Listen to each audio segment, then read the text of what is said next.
ang tawag. Eto na naman si ate ko, may nakita na naman kalaking isda mga te. Tilapia ba to? Ay, hindi to tilapia guys. At eto mga te, yung parang nasa aerial na movie ba? Sila yung mga nakakuryente, yun ba yun? Pero feel ko sila talaga yung mga isdang yan mga te. O yung mga atake nila. At the best part dito sa Oceanario mga te, itong aquarium nila na para bang nasa ilalim ka ng karagatan. At ayan, kasalukoy nakita po ng stingray ang taong ito. Dito nga po pala mga ate ko, iba't ibang isda ang makikita nyo sa aquarium na ito. Like literal everything is here. Yang personabilitation ng mamamodel kahit madaming tao mga chi. At ayan to mga te, meron ako nakita napakalaking shark habilitation. Tulog si Auntie Dai. At ayan mga tay, sa mga oras na bibili na po ang tao ng souvenir habilitation. At ang aking nga pong nabili sa Magnet Sarap. Ayan mga tay, kasalukuyang may nakita naman po kaming stingray, napaka-cute habilitation. At ang next stop naman natin mga ate ko is paghawak ng stingray. Another first time kaya i-try natin ito. Sabi nga nila, try new things. At ayan mga tay, kasalukuyang hawakan na po natin ng stingray.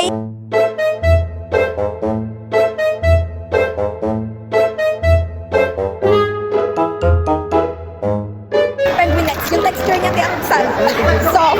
Soft, weird yung texture niya pero masarap.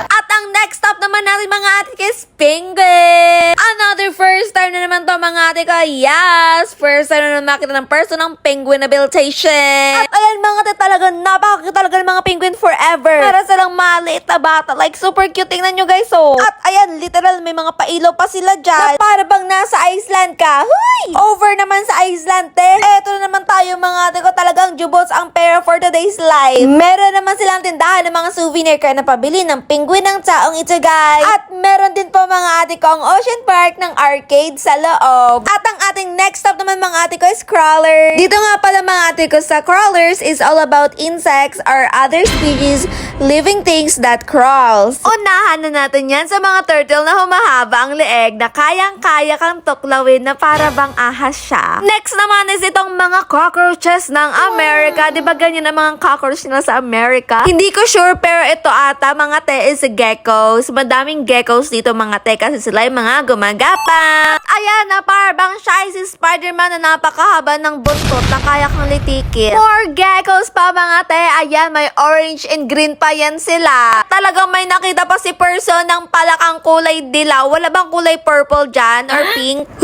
Ayan na tayo mga te sa mga snake habilitation na yan. Ayan, ang aking phobia sa lahat is itong mga spider. Ayoko silang tingnan masyado mga te kasi ako'y natatakot. Sinasabi ko sa inyo mga te, may phobia ako dito. Tapos nakita ko pa itong mga balahibohin ng mga spider na ito. Like talagang nangilabot ako te. Another gecko na naman tayo dito. This time is very angas na. Tingnan nyo naman mga te ang postura ng gecko na ito na parang siya ang mayor ng buong bansa. Eto na naman tayo mga ate ko sa mga ahas na yan. Huwag na huwag nyo sasabihin fake yan kasi kaya kanyang litikin ng isang oras. More ahas pa nga mga ate ko. Ayan, naka-ready na siya para tuklawin ka day. Joke lang, huwag niyong seryosohin. At another ahas na malared ang mata niya day. Nakatingin siya sa akin na para bang gusto niya akong tuklawin. At ayan mga ate, napakalaking ahas na naman to. Kulay dilaw pa siya. Hala, ba't parang anaconda andito na din? Charot mga ate, ito naman ang pinakamalaking ahas nila dito sa crawlers mga ate. Tingnan niyo kung gaano kalaki yan. Na para bang pwede na siyang tumakas at sumuot dun sa butas na yun mga ate. Napakataba niya mga ate. As in, tingnan niyo kung gaano kahabat kataba ito. Talagang si Auntie Koy nakatingin na parang nagdadalawang isip siya kung tatakas ba o hindi.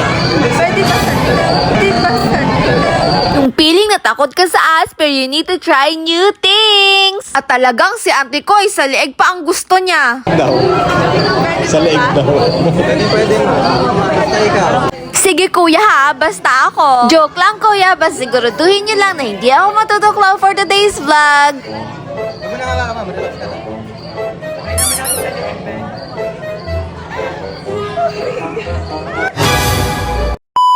At ang ating next stop naman mga ate ko, sea lion. After ng napaka-intense na magpalagay ng ahas sa leeg is sea lion naman tayo for today's live.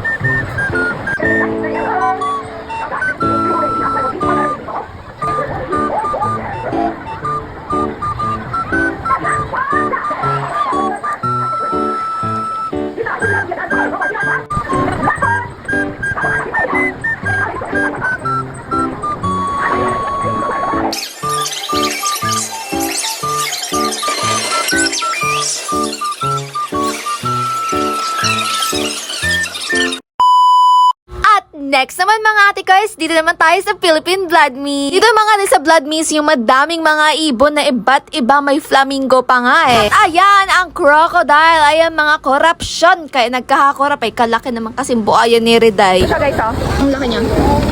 Sobrang not picky eater, so pwede ka nang kainin.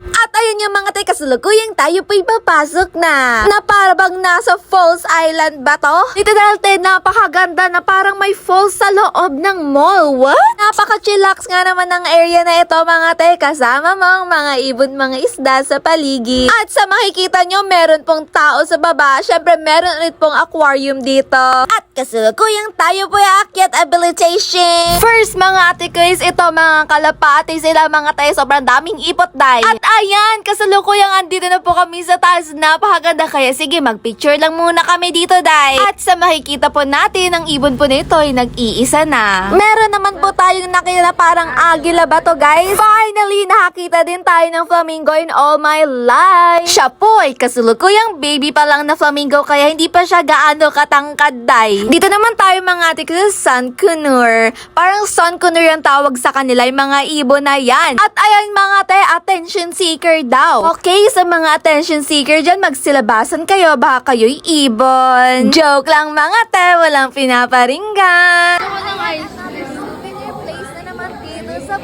Well, good thing dahil wala tayong nabili for today's video kasi nakabili na nga ng penguin na stop toy itong girl na to. At ayan nga mga te, sobrang busog na ang aking mata dahil ang dami ko nakikita kakaiba ngayong araw na ito. Like, what is going on? At ito nga pala mga ate ko ang aking nabili. Siya nga pala is si Nikki, ang new penguin ko. Embroidered pa yan siya, souvenir na din. Okay.